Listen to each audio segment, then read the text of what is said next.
মহাপ্ৰভু জগন্নাথ ভৱন আৰু বিকাশ কেন্দ্ৰৰ শুভ উদ্বোধন ডিমৌত থাউৰা বিধানসভা সমষ্টিৰ বিধায়ক সুশান্ত বৰগোহাঁই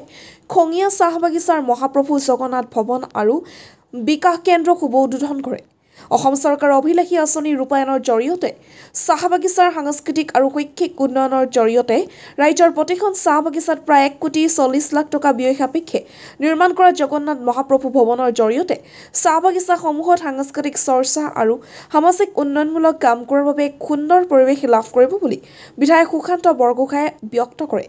খঙিয়া চাহ বাগিচাৰ মহাপ্ৰভু জগন্নাথ ভৱন আৰু বিকাশ কেন্দ্ৰ শুভ উদ্বোধন অনুষ্ঠানত বিধায়ক সুশান্ত বৰগোহাঁইৰ সৈতে ডিমৌ মণ্ডল সভাপতি কৃষ্ণ কৈৰী, অসম চাহ নিগমৰ অধ্যক্ষ শিৱভদ্ৰা, জিলা পৰিষদৰ সদস্য সুধীৰ মুণ্ডা, আঞ্চলিক পঞ্চায়ত আৰু সভানেত্ৰী বীণামণি মানকী, আঞ্চলিক সদস্য মিলন ৰাজপুত বৰ্ণাঢ্য সাংস্কৃতিক কাৰ্যসূচীৰ আৰম্ভ হোৱা শুভ উদ্বোধন অনুষ্ঠানত জগন্নাথ ভৱন নিৰ্মাণ কৰা ঠিকাদাৰসকলে কেইবা শতাধিক ৰাইজক সেৱা আগবঢ়ায়। ডিমৌৰ পৰা শিৱ কুমাৰ চৌহানৰ report, North East Frontier news.